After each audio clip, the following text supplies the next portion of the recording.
Mis hermanos, antes de leer el capítulo 16, versículo del 1 al 4, déjenme ir haciendo algunas reseñas. Como título a este mensaje, a estos 4 versículos, le he puesto el conflicto con el mundo. El conflicto con el mundo.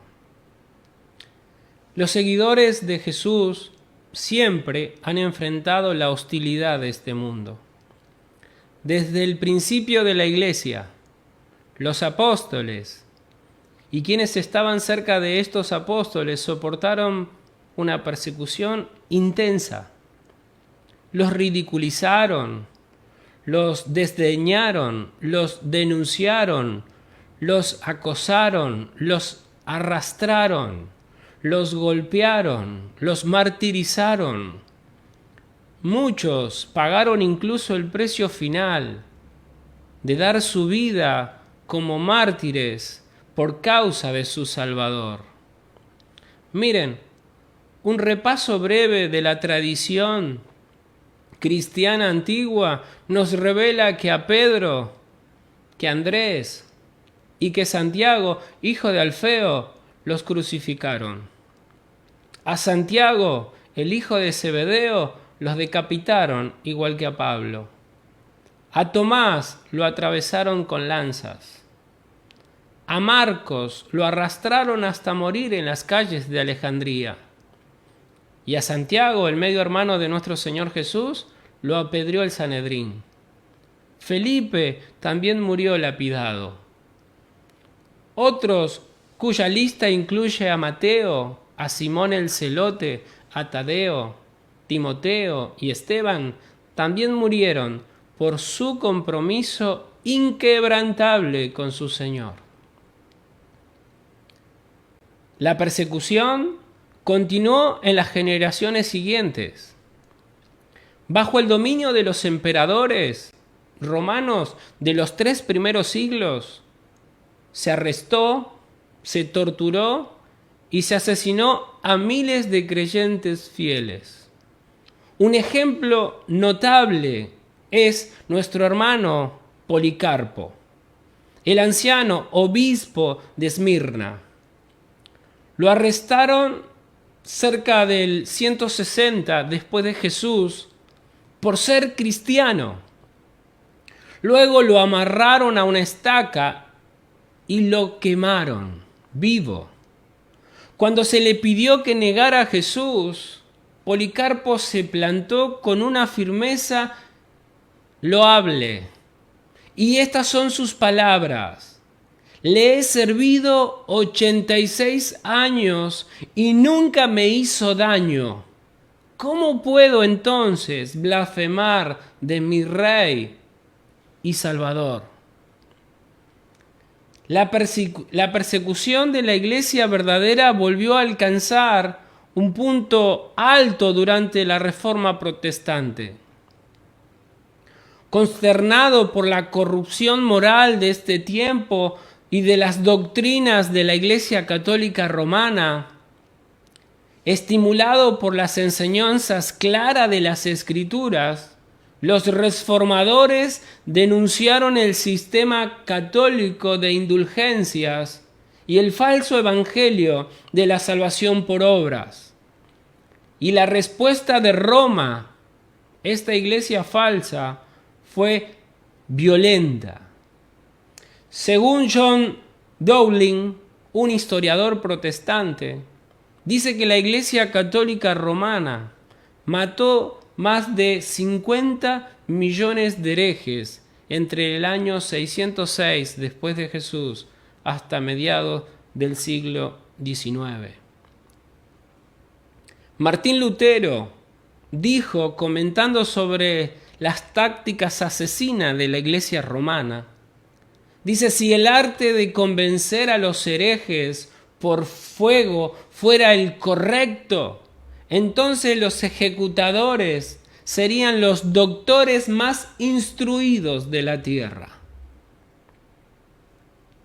Cuando se puso la cadena alrededor de Juan Hus, un hermano nuestro de el año 1369 al 1415, para asegurarlo a la estaca donde lo quemarían, dijo con una sonrisa: mi Señor Jesucristo estuvo atado con una cadena más dura que esta por amor a mí. ¿Por qué entonces debo avergonzarme de esta cadena oxidada? Y cuando se le pidió que se retractase, Hus declinó y dijo: lo que he enseñado con mis labios lo sellaré ahora con mi sangre. Hermanos, hoy día en muchos lugares del mundo los creyentes siguen enfrentando persecución intensa. Los países controlados por los musulmanes son especialmente hostiles contra el cristianismo. Actualmente en Oriente Medio y en África en especial. Es terrible lo que es África. Aunque otras naciones como los estados comunistas siguen siendo antagónicos al cristianismo, aunque el número exacto es difícil de calcular, los historiadores estiman que la cantidad total de mártires cristianos en el último siglo está en los 10 millones de creyentes. El tema de la persecución introducido por el Señor Jesús. Por favor, me acompañan a leer algo que ya hemos leído, Juan 15, 18. Ahí nomás, atrás. Dice: si el mundo os aborrece, sabed que a mí me ha aborrecido antes que a vosotros. Si fuerais del mundo, el mundo amaría lo suyo, pero porque no sois del mundo, antes yo os elegí del mundo, por eso el mundo os aborrece. Y esto va a seguir hasta el versículo 25. Continúa en la sección de apertura de lo que nos toca analizar hoy. Es un continuado de lo que el Señor dijo en el capítulo 15, del 18 al 25. Y también el Señor, después de decirle que van a sufrir persecuciones terribles, es lo que nuestro hermano Esteban nos estuvo ministrando esta mañana. El Señor salió a decirle: no van a estar solos. No van a estar solos. El Padre va a enviar el Espíritu Santo. Yo voy a enviar el Espíritu Santo. Estará con ustedes. Les enseñará, les dará fuerza, los consolará. Será el Paracletos. Será el ayudador necesario, vital para la tarea. El Señor recordó rápidamente a los discípulos que no enfrentarían solo la hostilidad del mundo. Sus testigos ante el mundo estarían acompañados y recibirían poder del Espíritu Santo. El Espíritu Santo confrontaría al mundo.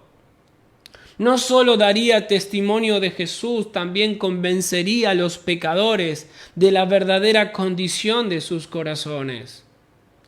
Los discípulos podían seguir confiados, sabiendo que aunque el sistema del mundo siempre se les va a oponer, muchas personas de ese mismo sistema se liberarían de la oscuridad y serían transferidos al reino de la luz, porque el Consolador iba a estar con ellos. Hermanos, tenemos una misión terrible, que a los que le debemos llevar el mensaje nos aborrecen.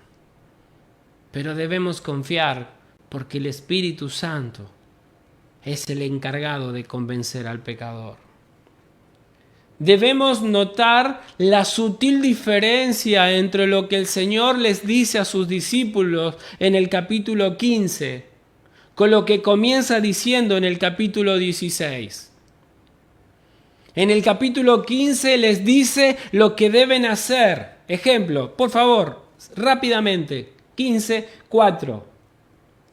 Permaneced en mí y yo en vosotros, como el pámpano no puede llevar fruto por sí mismo si no permanece en la vid, así tampoco si no permanecéis en mí.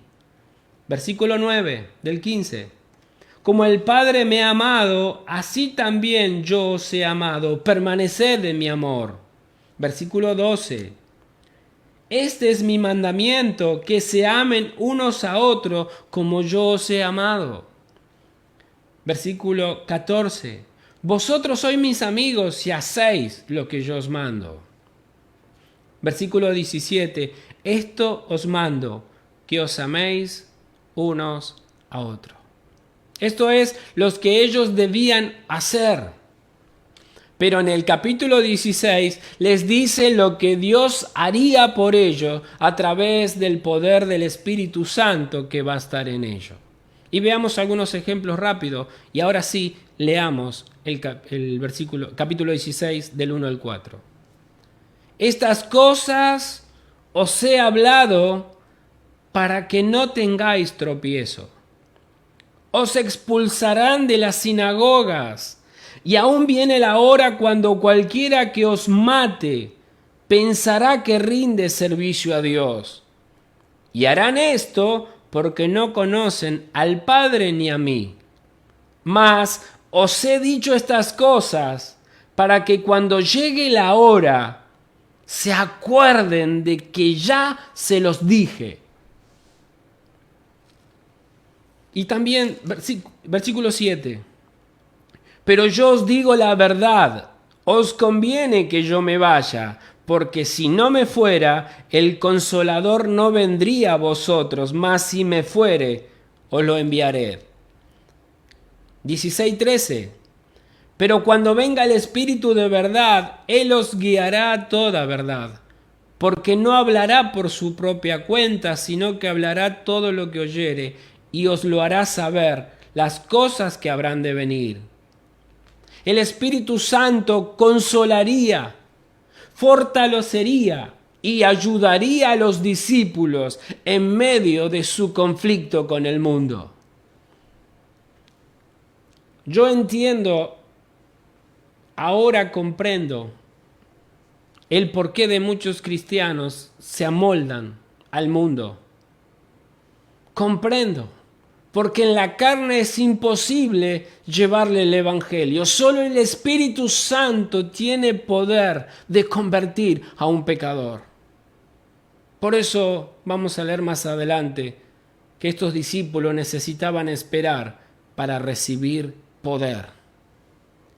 Leon Morris, un hermano nuestro que murió en el año 2006, que fue un erudito comentarista del Nuevo Testamento, leo unas líneas que nos dejó. La obra del Espíritu Santo en la iglesia se hace en el contexto de la persecución.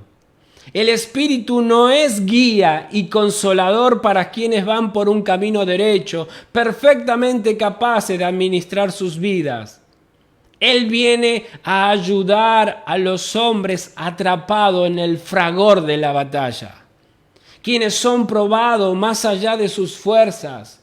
Jesús deja perfectamente claro que el camino ante sus oyentes va a ser duro y difícil. Esto es lo que nos dice Leon Morris.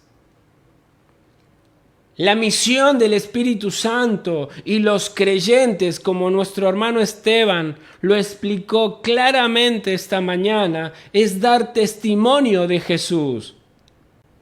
Lo que leyó nuestro hermano 15, 26 y 27, pero cuando venga el Consolador, a quien yo os enviaré del Padre, el Espíritu de verdad, el cual procede del Padre, Él dará testimonio acerca de mí, y vosotros daréis testimonio también. El Espíritu Santo testifica a los creyentes que el Evangelio es verdad. Pero vosotros tenéis la unción del Santo, dice Primera de Juan, y conocéis todas las cosas. No os escribo como si ignoraseis la verdad, sino porque la conocen y porque ninguna mentira procede de la verdad. El Evangelio es verdad y el Espíritu testifica que es verdad, que somos pecadores, que estamos caídos. Como dice el Sermón del Monte, somos pobres, Tenemos hambre y sed de justicia. Y necesitamos un Salvador. Esa es la obra gloriosa que hace el Espíritu Santo en un corazón. Y les da a sus discípulos poder para proclamarlo al mundo. Hechos 1:8, pero recibiréis poder cuando haya venido sobre vosotros el Espíritu Santo y me seréis testigo en Jerusalén, en toda Judea, en Samaria y hasta lo último de la tierra. Aunque el Espíritu Santo les da poder a los creyentes para proclamar el Evangelio al mundo, no debemos confundir que el hombre tenga poder en sí mismo para redimir. Es una obra que va a hacer el Espíritu Santo. Como decía el hermano Esteban, vamos a ser medios que el Señor va a usar, vamos a ser instrumentos, pero la obra es exclusiva del Espíritu Santo. Tito 3, del 4 al 5 dice, pero cuando se manifestó la bondad de Dios, nuestro Salvador, y su amor para con los hombres, nos salvó, no por obras de justicia que nosotros hubiéramos hecho, sino por su misericordia, por el lavamiento de la regeneración y por la renovación en el Espíritu Santo. Solo Él, solo el Espíritu Santo puede convencer a los hombres de su pecado y de la necesidad de un Salvador.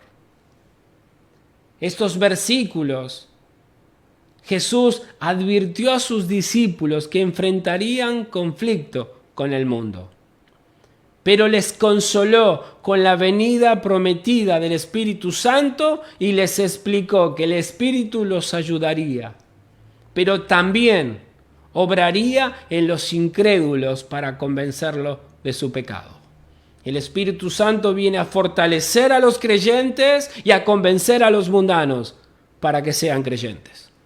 Es la obra gloriosa de nuestro Señor, el Espíritu Santo.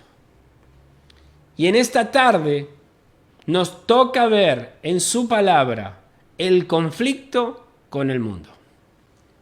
Veamos. Juan 16:1. Estas cosas os he hablado para que no tengan tropiezo. La expresión de estas cosas son las que el Señor viene hablando en el capítulo 15 del versículo 18 al 25. Y son la mención a la hostilidad del mundo. Y les había hablado con el propósito de que estén informados para evitar tener tropiezo en su peregrinaje en este mundo, mientras van predicando el Evangelio a toda criatura. La palabra tropiezo en este texto se refiere literalmente a una carnada que está sujeta a una trampa. Y está para despertar a los creyentes a no bajar la guardia y caer en ella, al igual que los animales que caen en una trampa. Si Jesús no les hubiera advertido de la persecución que enfrentarían inevitablemente, los discípulos podrían haberse sorprendido. ¿Qué es esto?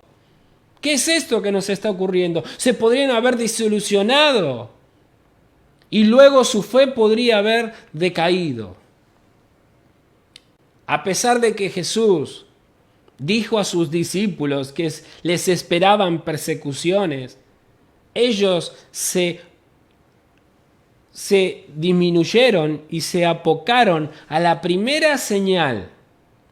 Aunque no estuviera dirigida a ellos directamente la persecución, sino a Jesús.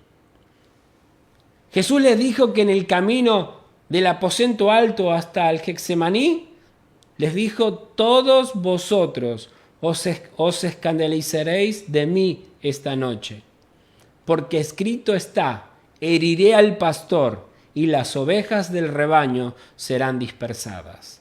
Mateo 26:31. Alguien podría preguntarse, ¿por qué el Señor advirtió a los discípulos de que no tropezaran cuando sabía que en poco tiempo harían eso precisamente? Bueno, se les dieron los recursos necesarios para estar firme y no tropezar. Se les avisó, incluida una advertencia de la persecución inminente. Aún así, no usaron esos recursos. Cuando vino el momento de la verdad, cedieron ante la presión y huyeron. Su fracaso frente a la verdad que se les dijo era inexcusable. Sabían los que le venían y no lo pudieron soportar. Esta solo era una más en la lista de cosas que les costaba a estos discípulos, a estos nuestros primeros hermanos, entender y comprender. Hermanos amados, vale hacernos la siguiente pregunta. ¿Creemos nosotros las palabras del Señor dadas a los primeros discípulos, que también son para nosotros con respecto a la hostilidad de este mundo? ¿Lo creemos? ¿Creemos que esto solamente era para Pablo, esto solamente era para Pedro, esto solamente era para Policarpo, esto solamente era para Lutero, Calvino en la Reforma? ¿Esto es solamente para los que van a África o al Medio Oriente? Hermano, creemos que esto que el Señor acaba de decir, estas cosas os he hablado para que no tengan tropiezo. 16:2. Y acá nos va a decir el Señor dos consecuencias claras de lo que le va a ocurrir. Os expulsarán de las sinagogas. Y aún viene la hora cuando cualquiera que os mate pensará que rinde servicio al Señor. El Señor va a continuar describiendo algunas persecuciones específicas que los discípulos van a enfrentar en horas. Y lo primero que le dice es que serían expulsados de las sinagogas. No sé qué comprensión ustedes, hermanos, tienen de que a los primeros discípulos se los expulsara de la iglesia, pero no es seguro nada comparable a nuestros días por este lado del planeta. Y es necesario una mayor comprensión de dichas palabras por nuestro Señor. Para que ustedes sepan, creo que ya lo saben, ya lo hemos visto en el capítulo 9, cuando los padres del ciego, ¿se acuerdan? No querían ser expulsados de la sinagoga y no dijeron la verdad. A quienes se excomulgaban de la sinagoga, se les recortaban todos los aspectos religiosos, sociales, económicos de la sociedad judía. Se les catalogaba de traidores a su pueblo y a su Dios. Enfrentaban la consecuencia probable de perder su familia y su trabajo. No sorprende, pues, que perder la sinagoga produjera gran temor de los padres del ciego. Hermanos, que sean expulsados de la sinagoga para estos primeros discípulos simbolizaba no estar muerto en vida, no existir, perderlo todo. Y eso estaba dentro de lo que les podía ocurrir. Pero había más. Algunos seguidores de Cristo pagarían con su vida. Algunos mucho peor que ser excomulgados o expulsados de las sinagogas. Tal cosa es cierta aún hoy en naciones donde los militantes del Islam hacen oposición violenta a los cristianos en nombre de Alá. La locura de intentar servir a un Dios falso, matando al pueblo de Dios, revela la profundidad en qué oscuridad está la mente de los inconversos. Miremos un poquito como ejemplo lo que era nuestro hermano Pablo antes de convertirse al cristianismo. Miremos lo que dice Pablo, él mismo, en Hechos 22:4. Hechos 22:4. Yo le doy tiempo, vamos bien con el tiempo. Dice el apóstol Pablo en Hechos 22:4, perseguía yo este camino hasta la muerte, prendiendo y entregando en cárceles a hombres y mujeres. Hechos 26, del 9 al 11, va a ampliar este punto. Yo ciertamente, dice Pablo, había creído mi deber hacer muchas cosas contra el nombre de Jesús de Nazaret, lo cual también hice en Jerusalén. Yo encerré en cárceles a muchos de los santos, habiendo recibido poderes de los principales sacerdotes. Y cuando los mataron, yo di mi voto. Y muchas veces, castigándolos en todas las sinagogas, los forcé a blasfemar. Y enfurecido sobremanera contra ellos, los perseguí hasta en las ciudades extranjeras. Pablo estaba convencido que servía a Dios. Pablo estaba convencido. Miren qué terrible. Después de la conversión de Pablo, quien odiaba se convirtió en el odiado. El cazador se volvió en el cazado.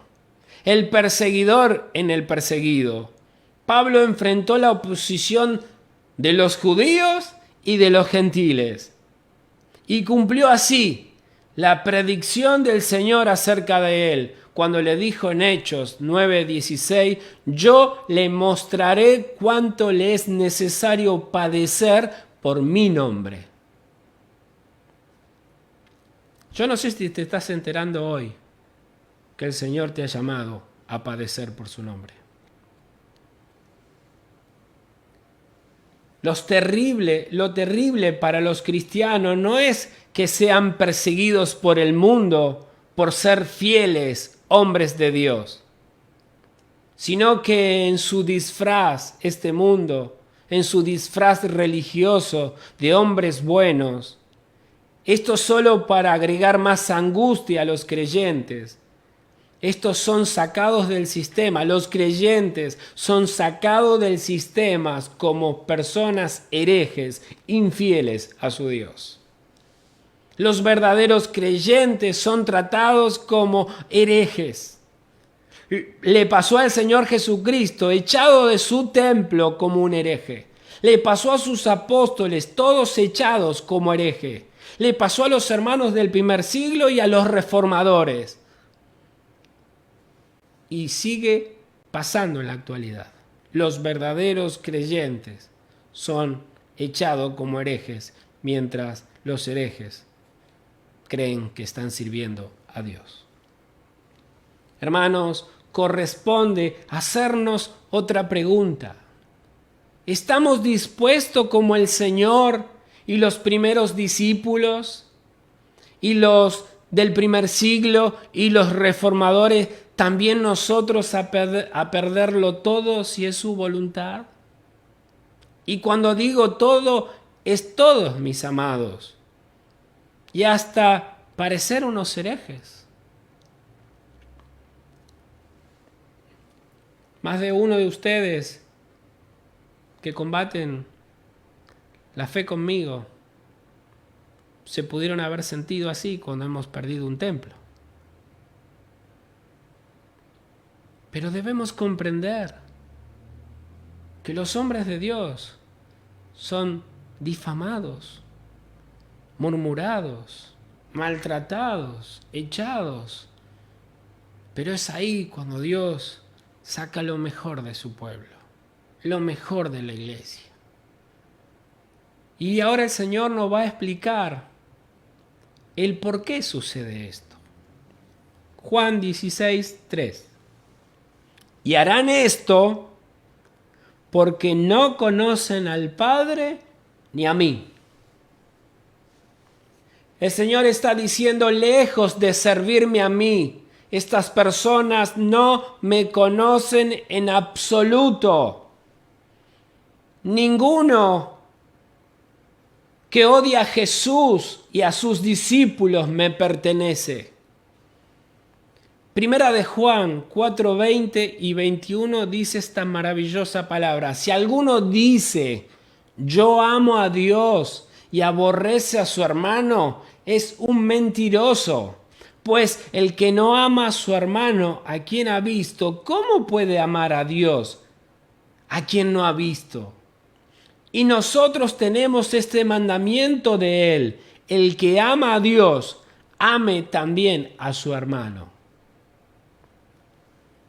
Hermanos, estas personas no conocen a Dios, si no nos amarían. Como le dijo Cristo a los judíos: si conocieras a Dios, me amarías, pero no sois de Dios. Conocer al Padre, primera de Juan 3:1, mirad cuál amor nos ha dado el Padre para que seamos llamados hijos de Dios. Por esto el mundo no nos conoce, porque no le conoció a Él. Juan 14:7, si me conocéis, también a mi Padre conoceríais, y desde ahora le conocéis y le habéis visto. Juan 15:21, mas todo esto os harán por causa de mi nombre, porque no conocen al que me envió. Hermanos, las Escrituras son muy claras. No conocer a Dios es ignorancia voluntaria, e inexcusable. Esto lo dice Romanos 1, del 18 al 32. Y los que manifiestan este tipo de odio, los que manifiestan este tipo de maldad contra su prójimo, Romanos 10, 2 y 3 dice: porque yo les doy testimonio de que tienen celo de Dios, pero no conforme a ciencia, porque ignorando la justicia de Dios y procurando establecer la suya propia, no se han sujetado a la justicia de Dios. Hermano, un verdadero creyente ama profundamente a sus hermanos y a los incrédulos, a tal punto que un creyente muere orando por el que lo está matando. Lo hizo Jesucristo en la cruz. Padre, no saben lo que hacen. Lo hizo Esteban cuando estaba siendo apedreado. No le tengas en cuenta este pecado. Un verdadero creyente ama profundamente a los redimidos y a los perdidos.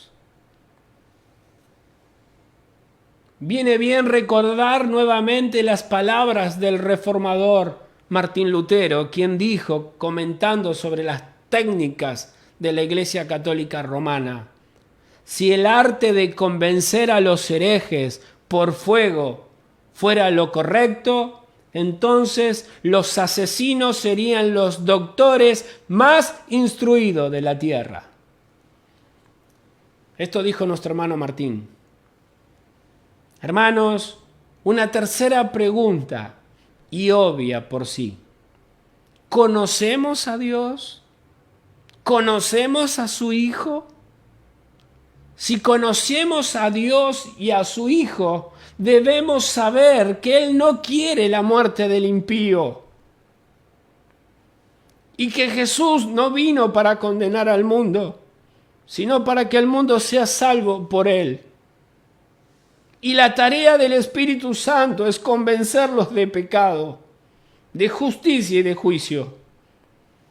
Amamos a Dios, y mientras dependa de nosotros, estemos en paz con todos los hombres, nos dice la Escritura.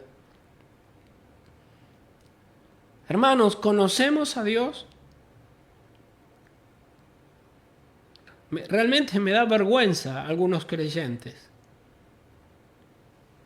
Odian a sus hermanos y también odian a los que no son creyentes. Me dan tristeza.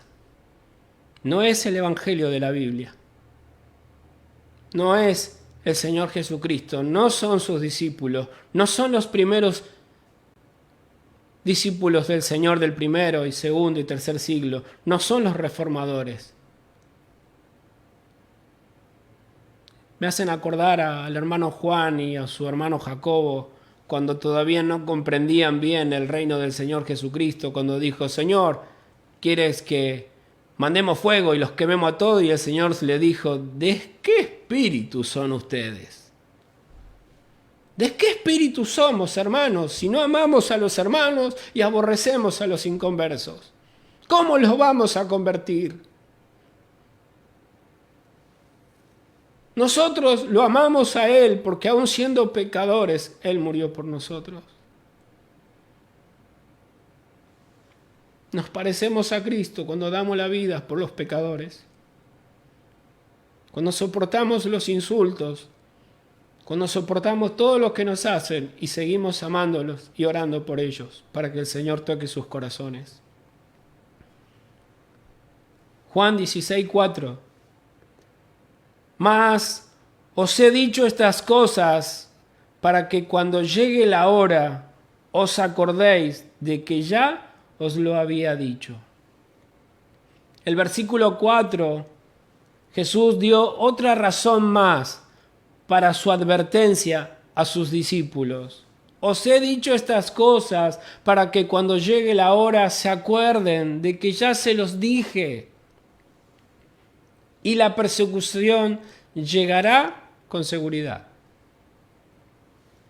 Segunda de Timoteo 3:12 y 13. Segunda de Timoteo 3:12 y 13. Y también todos los que quieran vivir piadosamente en Cristo Jesús padecerán persecución. Mas los malos hombres y los engañadores irán de mal en peor, engañando y siendo engañados. Hechos 14:22, confirmando los ánimos de los discípulos, el apóstol Pablo, exhortándoles a que permaneciesen en la fe y diciéndoles: es necesario que a través de muchas tribulaciones entremos en el reino de Dios. Años después, nuestro hermano Pedro se hizo eco de esta predicción de nuestro Señor Jesucristo. Primera de Pedro 4:12 y 13. Amados, no se sorprendan del fuego de prueba que os ha sobrevenido, como si alguna cosa extraña les aconteciese, sino gozaos, por cuanto sois participantes de los padecimientos de Jesús, para que también en la revelación de su gloria, en su venida, os gocéis con gran alegría. Pero esa hostilidad que enfrentaron, en lugar de hacer tambalear la fe de los discípulos, logró profundizar y fortalecer su resolución, pues vieron el cumplimiento del que su Señor les está hablando. Esto que os dije es para que cuando se cumpla se acuerden que yo lo sé todo y que voy a estar con ustedes y que contra la iglesia nada va a prevalecer. Hermanos, qué bueno es saber esto. Al principio, Jesús no necesitó advertirlos con esto a sus discípulos. Él estaba con ellos. No solo protegió el Señor a sus discípulos durante su ministerio, también sufrió los ataques del mundo. Algo que volvería a ser pronto por última vez. Mire, en Juan, ya vamos a llegar, Juan 18, del 8 al 9, respondió Jesús: os he dicho que yo soy. Pues si me buscáis a mí, dejad ir a esto, para que se cumpliese aquello que había dicho: de los que me diste, no perdí a ninguno. Se los digo ahora porque mientras yo estoy, a mí me atacan. Y yo los estoy defendiendo. Los discípulos no habían experimentado toda la fuerza de la oposición que enfrentarían ahora en ausencia de Jesús. Porque Él había estado ahí para recibir los asaltos y protegerlo. En pasajes tales como Mateo 5 y Mateo 10, Jesús se refirió claro a la persecución en términos generales. Pero ahora que su muerte está a unas cuantas horas, quedarían los discípulos para enfrentarse a toda la furia del odio de este mundo. ¿Se acuerdan que el Señor Jesús dijo que el mundo aborrece la luz? Jesús nunca le restó importancia a la verdad cuando se trataba del costo de ser sus discípulos. Nunca les mintió a sus discípulos. Jamás les dijo, vení, el Señor te va a prosperar, salud, como lo que estamos acostumbrados a ver hoy en día. Lucas 14, 28 al 33, dijo nuestro Señor, porque ¿quién de vosotros, queriendo edificar una torre, no se sienta primero y calcula los gastos, a ver si tiene lo que necesita para acabarla? No sea que después que haya puesto el cimiento y no pueda acabarla, todos los que la vean comiencen a hacer burla de él, diciendo, este hombre comenzó a edificar y no pudo acabar. ¿O qué rey, al marcharse a la guerra contra otro rey, no se sienta primero y considera si puede hacer frente con 10.000 al que viene contra él con 20.000? Y si no puede, cuando el otro está todavía lejos, le envía una embajada y le pide condiciones de paz. Así pues, cualquiera de vosotros que no renuncia a todo lo que posee, no puede ser mi discípulo, dijo Jesús. Hermano, te va a costar todo seguir a Cristo. Cristo no ofrece a sus seguidores un camino de comodidad y de facilidad, sino uno difícil y duro. Aunque la puerta es pequeña y el camino es angosto, el viaje es agotador, vale la pena, pues solo éste lleva a la vida eterna y a la gloria eterna. Alejado de Él, nada podemos hacer. Ya voy terminando. Segunda de Corintios 4, 17 y 18 dice, porque esta leve tribulación momentánea produce en nosotros un cada vez más excelente y eterno peso de gloria, no mirando nosotros las cosas que se ven, sino las que no se ven, pues las cosas que se ven son temporales, pero las que no se ven son eternas. Déjeme terminar. Tomemos un momento de reflexión acerca de lo que pasa en este mundo hoy en día, así como pedirles que me acompañen en oración por aquellos cristianos que son muertos todo el tiempo por causa de Cristo. Y permítame citarle una carta de declaración de un joven pastor de Zimbabue, encontrada después que éste ha sido asesinado por declarar su fe en Jesús. Espero que los edifique. Así dice la carta de este pastor que entregó su vida por Cristo en Zimbabue. Yo soy parte de la fraternidad de los que no se avergüenzan. Ya eché mi suerte, ya he rebasado una línea, ya tomé una decisión. Yo soy un discípulo y no miro atrás, no aflojo el paso, no retrocedo y no me quedo quieto. Mi pasado está redimido, mi presente tiene sentido y mi futuro está asegurado. Ya no aguanto más esa vida mediocre, andar por vista, tener rodillas suaves, sueños sin calor, visiones domesticadas, hablar mundanamente, vivir barato y tener metas enanas. Ya no necesito la preeminencia, la prosperidad, la posición, la promoción, los aplausos o la popularidad. Ya no necesito tener la razón o ser el primero o el mayor o ser reconocido o elogiado o recompensado. Ahora vivo por fe y me apoyo en su presencia. Ando con paciencia. La oración me levanta y trabajo por el poder de su Espíritu. He enfilado mi rostro, mi marcha es acelerada, mi meta es el cielo, mi camino es estrecho, mi senda es áspera, mis compañeros son pocos. pero mi guía es confiable y mi misión es clara. No me pueden comprar, no me pueden disuadir, no me pueden desviar, no me pueden seducir, no me pueden cambiar el rumbo, no me pueden engañar, no me pueden demorar. No voy a flaquear ante el sacrificio, no voy a titubear en presencia del adversario. No voy a negociar en la mesa del enemigo, no voy a meditar ante los charcos de popularidad, ni voy a serpentear en el laberinto de la mediocridad. No me rindo, no me callo, no doy tregua hasta que haya permanecido, atesorado, orado, pagado y predicada la causa de Cristo. Yo soy un discípulo de Jesús. Voy a dar hasta que no quede más. Predicar hasta que todos sepan y trabajar hasta que Él venga. Y cuando Él venga por los suyos, no tendrá problema en reconocerme porque mi bandera estará en alto.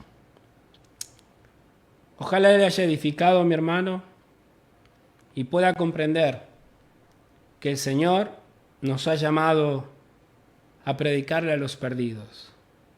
Y los perdidos siempre serán hostiles con nosotros, sus discípulos. Pero debemos amarlos, entregando nuestras vidas por nuestros hermanos y por los perdidos.